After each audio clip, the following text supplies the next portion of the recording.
Of the four members of the new iPhone 12 family, the base iPhone 12 might be easy to overlook. It isn't a radically different size, it doesn't have the latest high-end camera system, and it is perhaps the most iterative in terms of updates compared to its predecessor.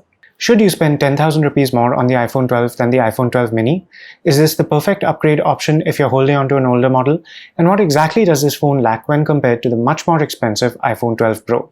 Stay with me till the end and we'll get all the answers. But before we begin, please do remember to subscribe to the Gadgets 360 channel and hit the bell icon so you know whenever we post a new video.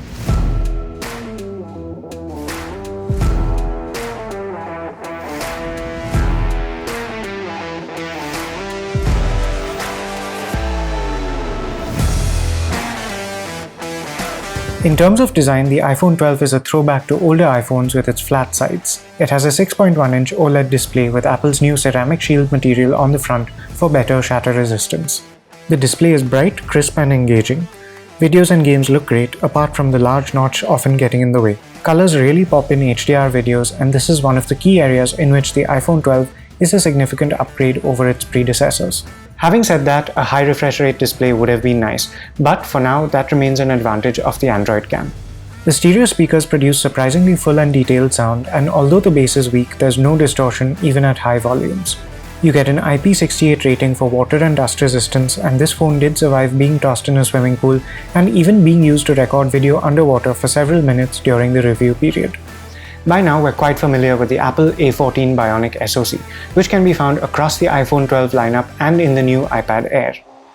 It shouldn't be any surprise that performance in everyday use was absolutely faultless. Everything from Face ID authentication to loading heavy games and switching between apps felt effortless. There isn't much these days that really stresses out even mid-range phones, but the A14 Bionic still completely demolishes expectations in terms of responsiveness and fluidity.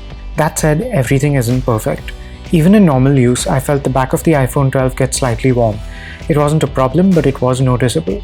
When pushing the A14 Bionic SoC to its limits in games and tests, the back and the metal frame did get quite toasty, and this might be uncomfortable for some people over long stretches. A case might help mitigate this to some extent. Call of Duty Mobile and Asphalt 9 Legends ran fine, aside from the body getting a bit warm. Casual games such as Alto's Odyssey and Lara Croft Go were a lot of fun.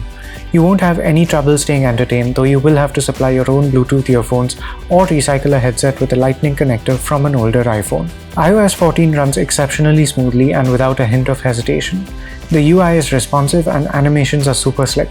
Apps load quickly even if they haven't been used in a while. You do get more customization options than with earlier versions, but you still have to learn to do many things Apple's way. We've made in-depth videos about iOS 14's privacy improvements and hidden features, so be sure to take a look at those too. Battery life is not especially great, but you can comfortably get through a full day and maybe have some power left over for the next morning. If you play games for an hour or so, stream lots of music, check social feeds, and take lots of photos and videos, you'll probably want to plug this phone in or snap on a MagSafe pad each night. The iPhone 12 lasted for a reasonable 14 hours 32 minutes in our HD video loop test, beating the iPhone 12 mini by only a small margin and coming in slightly behind the iPhone 12 Pro, which has the same capacity battery. I wasn't able to test charging speed in any meaningful way since Apple doesn't bundle a charger with the iPhone 12 series anymore, and people will be using various adapters that they have lying around with different output ratings. You get the same arrangement of cameras as on the iPhone 11. A 12-megapixel wide-angle primary camera and an additional 12-megapixel ultra-wide-angle one on the rear. Daytime shots came out looking crisp and bright with colors that were vibrant but not oversaturated and decent amounts of detail even in distant objects. The ultra-wide-angle camera does a great job. Photos have the same general tone and minimal distortion at the edges, though definition is noticeably weaker. Close-ups have excellent natural-looking depth of field. The iPhone 12's primary camera's biggest strength seems to be its ability to reproduce extremely fine detail in close-ups, even when there are complex exposures to deal with.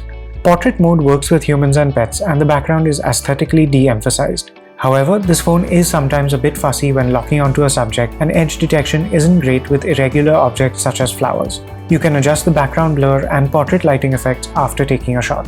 Shooting ordinary close-ups is effortless in contrast and far more flexible in terms of framing, but you don't get the same lush effect and the tweaking options. As for low-light shots, the iPhone 12 truly excelled, revealing details in landscapes that were completely invisible to the naked eye. With barely any ambient light around, this phone is able to reveal sharp detail in close-ups and surprising contrast in landscapes.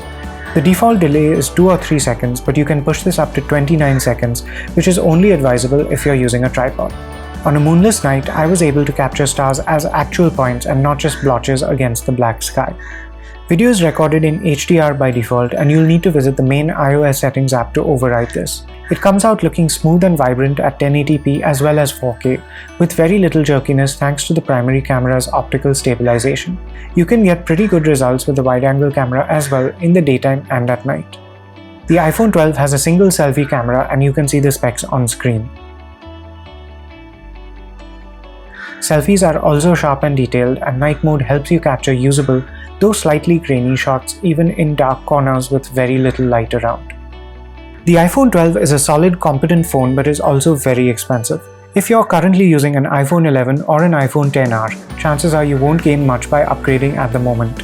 For users of older models who've been waiting for a good reason to upgrade and intend to hold on to their purchase for at least 3 years, both the iPhone 12 and the iPhone 12 mini will feel fresh and offer great performance for at least that long.